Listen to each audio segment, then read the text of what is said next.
Hi, welcome to our new class. Spin states of proton. That is proton magnetic resonance. അതായത് നമ്മൾ ഇപ്പോൾ already പഠിച്ചു കഴിഞ്ഞു nucleus എന്ത് ചെയ്യുന്നുണ്ട്, അതിൻ്റെ ആക്സിസിൽ സ്പിൻ ചെയ്യുന്നുണ്ട്.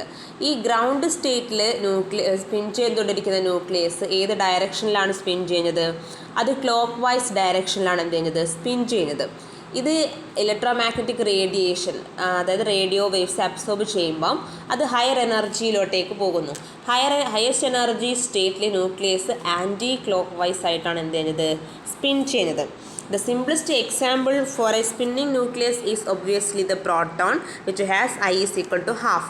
അതായത് ഒരു സ്പിന്നിങ് ന്യൂക്ലിയസിൻ്റെ ഒരു സിംപ്ലസ്റ്റ് എക്സാമ്പിൾ എന്ന് പറയുന്നത് പ്രോട്ടോൺ ആണ്. പ്രോട്ടോണിൻ്റെ ഐ വാല്യൂ എന്താണ്, ഹാഫ് ആണ്. അതിന് രണ്ട് അലൗഡ് സ്പിൻ സ്റ്റേറ്റ്സ് ആണുള്ളത്. ഒന്ന് എന്താണ്, നമ്മൾ ഇവിടെ ഒരു എക്സ്റ്റേണൽ മാഗ്നറ്റിക് ഫീൽഡ് അപ്ലൈ ചെയ്യുന്നു പറഞ്ഞു. അപ്പോൾ ഈ പ്രോട്ടോണിൻ്റെ രണ്ട് അലൗഡ് സ്പിൻ സ്റ്റേറ്റിൽ അതിൽ ഒന്ന് എന്തായിരിക്കും, ഈ അപ്ലൈ ചെയ്ത മാഗ്നറ്റിക് ഫീൽഡിന് പാരലലായിരിക്കും. ദെൻ മറ്റേത് എന്തായിരിക്കും, അതിന് ആൻറ്റി പാരലലും ആയിരിക്കും. The magnetic moment of the proton is aligned with the direction of the applied magnetic field or opposite to it.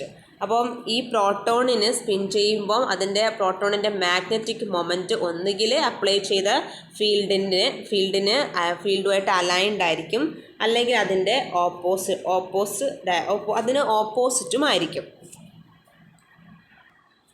ഇവിടെ നോക്കിയാൽ നിങ്ങൾക്കറിയാം, അപ്ലൈ ചെയ്ത ഫീൽഡിന് അലൈൻഡായിട്ട് എന്ത് ചെയ്യാം, അലൈൻഡായിട്ട് മാഗ്നറ്റിക് മൊമെൻ്റ് ഉണ്ടാകാം. ദെൻ എന്താണ്, അതിന് ഓപ്പോസായിട്ട് ഉണ്ടാകും. ഇവിടെ ഒന്നാമത്തെ M1 = +½ എന്ന് പറയുമ്പോൾ ഇവിടെ എന്താണ്, +½ എന്ന് പറയുമ്പോൾ ക്ലോക്ക് വൈസ് ഡയറക്ഷനിലാണ് അത് എന്ത് ചെയ്യുന്നത്, റൊട്ടേറ്റ് ചെയ്യുന്നത്. ദെൻ അത് അപ്ലൈ ചെയ്ത ഫീൽഡിന് അലൈൻഡ് ആയിട്ടാണ്. ദെൻ M1 = -½ എന്ന് പറയുന്നത് അപ്ലൈ ചെയ്ത ഫീൽഡിന് അതിൻ്റെ ഓപ്പോസിറ്റ് ഡയറക്ഷനിലും ആണ്. അപ്പോൾ ഇവിടെ M1 +½ എന്ന് പറയുന്നത് ലോവർ എനർജിയും M1 = -½ അതായത് ആൻറ്റി ക്ലോക്ക് വൈസിലാണ് സ്പിൻ ചെയ്യുന്നതെങ്കിൽ അത് higher എനർജിയിലുമായിരിക്കും. This means that on applying an external magnetic field, the degenerate spin state split into two states. ഇപ്പോൾ എന്താ നമുക്ക് മനസ്സിലാവുന്നത്, അതായത് ഒരേ എനർജിയിലുള്ള സ്പിൻ സ്റ്റേറ്റുകൾ, ഡീജനറേറ്റ് സ്പിൻ സ്റ്റേറ്റ് എന്ന് പറഞ്ഞാൽ ഒരേ എനർജിയിലുണ്ടായിരുന്ന സ്പിൻ സ്റ്റേറ്റുകൾ ഒരു എക്സ്റ്റേണൽ മാഗ്നറ്റിക് ഫീൽഡ് അപ്ലൈ ചെയ്യുമ്പോൾ അവരെന്ത് ചെയ്യുന്നു, അവർ രണ്ടായിട്ട് സ്പ്ലിറ്റ് ചെയ്യുന്നു. ഒരു എക്സ്റ്റേണൽ മാഗ്നറ്റിക് ഫീൽഡ് ഇവിടെ അപ്ലൈ ചെയ്യുമ്പം ആ സ്പിൻ സ്റ്റേറ്റുകൾ രണ്ടായിട്ട് സ്പ്ലിറ്റ് ചെയ്യാണ് ചെയ്യുന്നത്.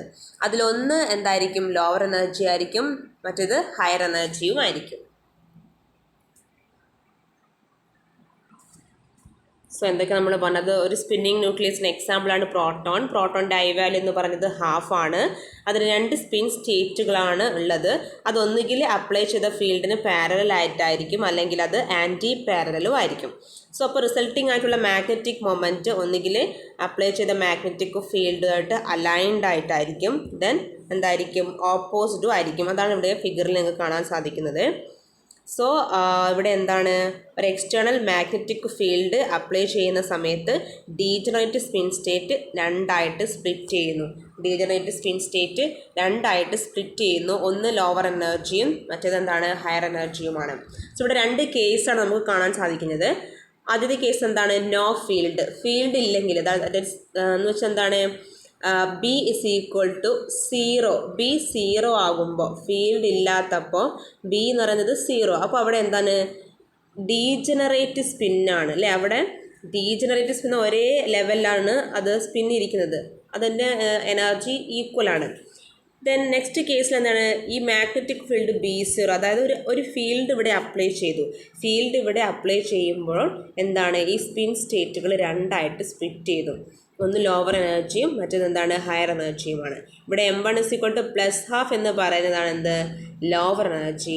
ദെൻ M1 അല്ല MI = +½ ദെൻ ഹയർ എനർജി ഏതാണ്, MI = -½ അതാണ് ഇവിടുത്തെ ഹയർ എനർജി.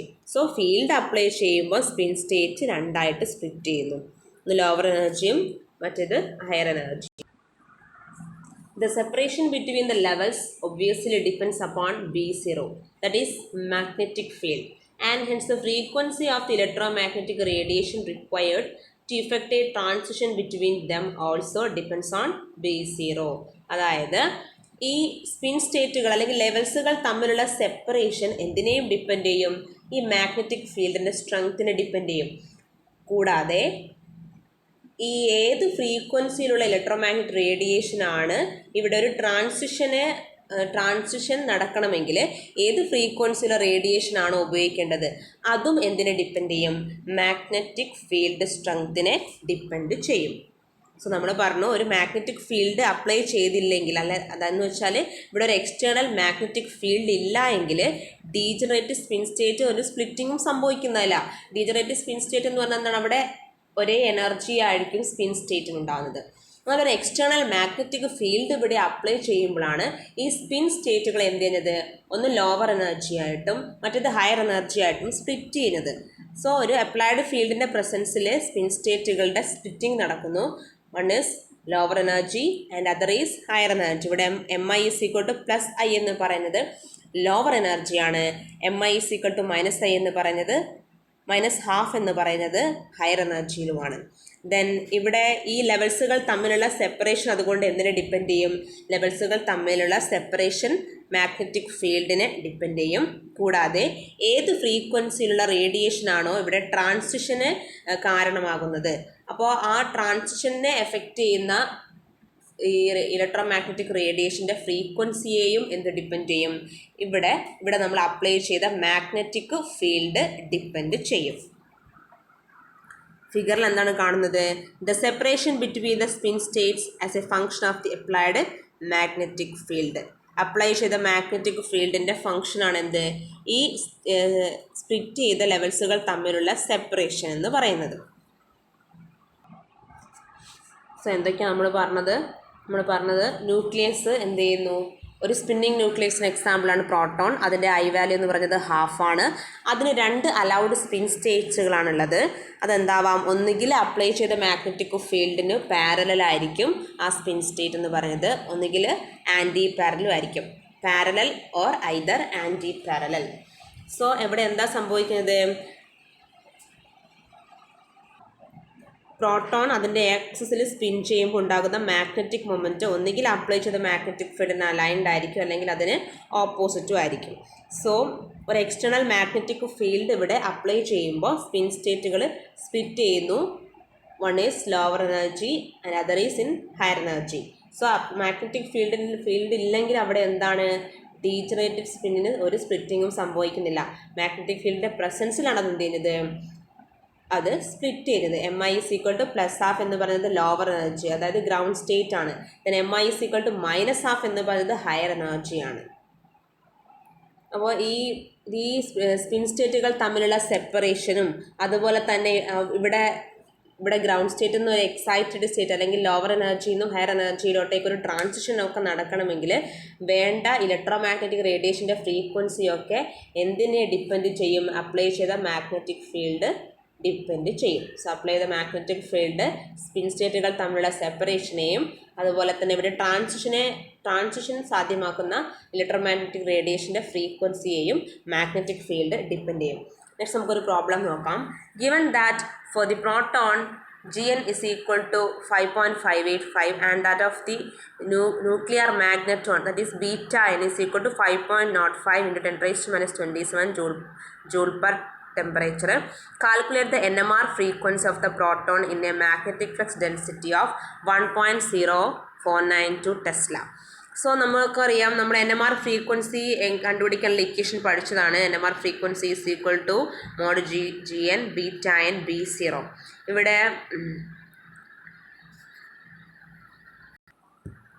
Gnൻ്റെ വാല്യൂ, ഒരു പ്രോട്ടോണിൻ്റെ Gn വാല്യൂ നമ്മൾ ഓൾറെഡി കണ്ടു കഴിഞ്ഞാൽ 5.585. എന്താണ് Gn എന്ന് പറഞ്ഞത്? ന്യൂക്ലിയർ G ഫാക്ടറിൻ്റെ വാല്യൂ തന്നിട്ടുണ്ട്. അതുപോലെ തന്നെ ബീറ്റാനിൻ്റെ വാല്യൂ തന്നിട്ടുണ്ട്.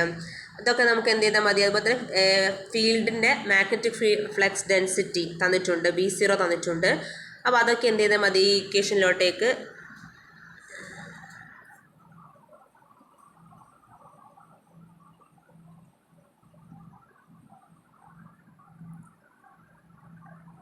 ഇതൊക്കെ ഇക്വേഷനിലോട്ടേക്ക് എന്ത് ചെയ്താൽ മതി? സബ്സ്റ്റിറ്റ്യൂട്ട് ചെയ്താൽ മതി.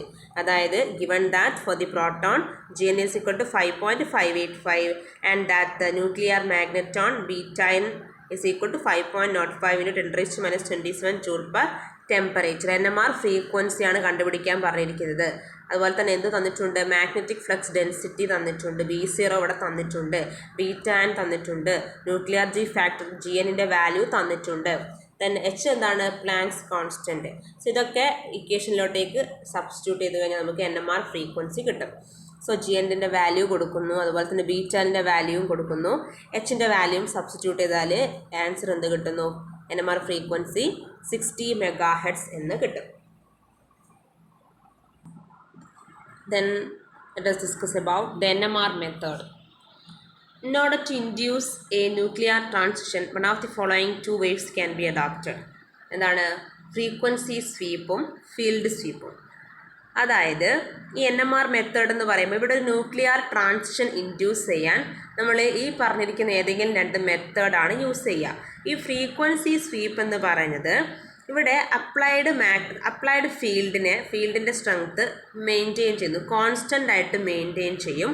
അത് പിന്നെ എന്താണ്? Frequency of electromagnetic radiation is varied ആൻഡിൽ അബ്സോർപ്ഷൻ ഈസ് ഒബ്സർവ്ഡ്. സോ ഈ ഒരു മെത്തേഡിനാണ് ഫ്രീക്വൻസി സ്വീപ്പ് എന്ന് പറയുന്നത്.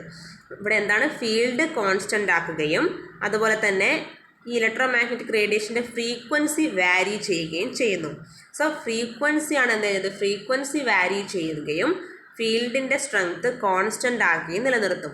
എപ്പോൾ വരെ? ഒരു അബ്സോർപ്ഷൻ ഒബ്സർവ് ചെയ്യുന്നത് വരെ ഇലക്ട്രോമാഗ്നറ്റിക് റേഡിയേഷൻ്റെ ഫ്രീക്വൻസി വാരി ചെയ്യുകയും ഫീൽഡിൻ്റെ സ്ട്രെങ്ത് കോൺസ്റ്റൻ്റ് ആയിട്ട് മെയിൻറ്റെയിൻ ചെയ്യുകയും ചെയ്യുന്നു. ഈ മെത്തേഡിനാണ് ഫ്രീക്വൻസി സ്വീപ്പ് എന്ന് പറയുന്നത്.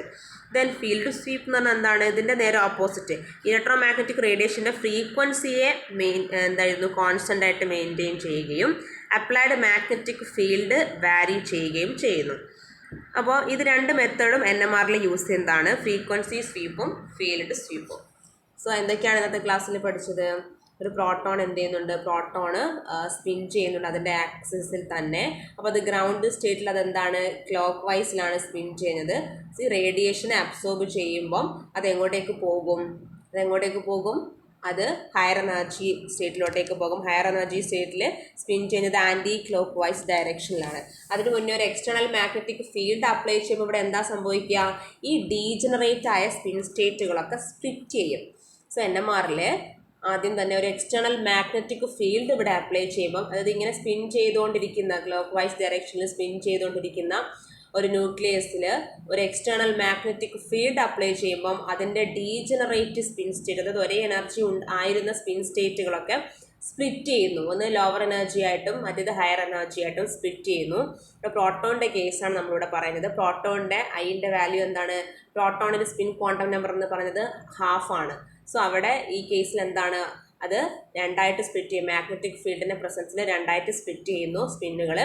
ഒന്ന് +1/2ഉം അനദർ -1/2ഉം. -1/2-നാണ് ഹയർ എനർജി ഉള്ളത്, +1/2-ന് ലോവർ എനർജിയാണ്. ഇനി ഒരു സൂട്ടബിളായ ഇലക്ട്രോമാഗ്നറ്റിക് റേഡിയേഷൻ കൊടുക്കുമ്പോൾ അത് എന്തിലേക്ക് പോകും? അത് ഈ സ്പിൻ സ്റ്റേറ്റുകൾ സ്പ്ലിറ്റ് ചെയ്ത് കഴിഞ്ഞാൽ സൂട്ടബിളായ റേഡിയേഷൻ അപ്ലൈ ചെയ്യുമ്പോൾ ഗ്രൗണ്ട് സ്റ്റേറ്റിൽ നിന്ന് അത് എങ്ങോട്ട് പോകുന്നു? അത് എക്സൈറ്റഡ് അല്ലെങ്കിൽ ഹയർ എനർജി സ്റ്റേറ്റിലോട്ടേക്ക് പോകുന്നു. ഹയർ എനർജി സ്റ്റേറ്റ് എന്ന് പറയുന്നത് അവിടെ ആൻറ്റി ക്ലോക്ക് വൈസ് ആയിട്ടാണ് സ്പിൻ ചെയ്യുന്നത്. ഇനി ഈ ന്യൂക്ലിയർ റിലാക്സേഷൻ നടക്കുമ്പോൾ എന്തായും?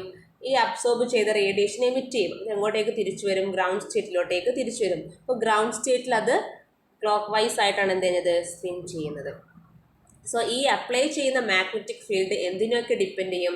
ഈ സ്പിൻ സ്റ്റേറ്റുകൾ തമ്മിലുള്ള സെപ്പറേഷനെയും അതുപോലെ തന്നെ ഇവിടെ ഒരു ട്രാൻസിഷൻ നടക്കാൻ വേണ്ടി വരുന്ന ഇലക്ട്രോമാഗ്നറ്റിക് റേഡിയേഷൻ്റെ ഫ്രീക്വൻസിയെയും അപ്ലൈ ചെയ്യുന്ന മാഗ്നറ്റിക് ഫീൽഡ് എഫക്റ്റ് ചെയ്യും. അതായത് ഈ അപ്ലൈ ചെയ്യുന്ന മാഗ്നറ്റിക് ഫീൽഡിനെ ഡിപ്പെൻഡ് ചെയ്തിരിക്കും. ദെൻ നമ്മൾ ഒരു പ്രോബ്ലം ചെയ്തു, NMR ഫ്രീക്വൻസി കണ്ടുപിടിക്കുന്ന പ്രോബ്ലം. അത് വാല്യൂസൊക്കെ ജസ്റ്റ് എന്ത് ചെയ്താൽ മതി? ഇതിലേക്ക് സബ്സ്റ്റിറ്റ്യൂട്ട് ചെയ്താൽ മതി. ദെൻ NMRൽ യൂസ് ചെയ്യുന്ന രണ്ട് തരം മെത്തേഡുകൾ, അബ്സോർപ്ഷൻ നടക്കാൻ വേണ്ടി NMRൽ യൂസ് ചെയ്യുന്ന രണ്ട് മെത്തേഡാണ് ഫ്രീക്വൻസി സ്വീപ്പും അതുപോലെ തന്നെ ഫീൽഡ് സ്വീപ്പും. ഫ്രീക്വൻസി സ്വീപ്പിൽ എന്താ ചെയ്യുന്നത്? ഫ്രീക്വൻസി ഇലക്ട്രോമാഗ്നറ്റിക് റേഡിയേഷൻ്റെ ഫ്രീക്വൻസി വാരി ചെയ്യാണ്. അബ്സോർപ്ഷൻ ഒബ്സർവ് ചെയ്യുന്നത് വരെ ഫ്രീക്വൻസി വാരി ചെയ്യുകയും field strength magnetic field strength constant ആക്കി വെക്കുകയും ചെയ്യുന്നു. ഫീൽഡ് സ്വീപ്പിൽ നേരെ തിരിച്ച് അത് ഫീൽഡാണ് എന്ത് ചെയ്യുന്നത്? വാരി ചെയ്യുന്നത്. മാഗ്നറ്റിക് ഫീൽഡ് വാരി ചെയ്യുന്നു. അതുപോലെ തന്നെ ഫ്രീക്വൻസി എന്ത് ചെയ്യുന്നു? കോൺസ്റ്റൻ്റ് ആയിട്ട് മെയിൻറ്റെയിൻ ചെയ്യുകയും ചെയ്യുന്നു.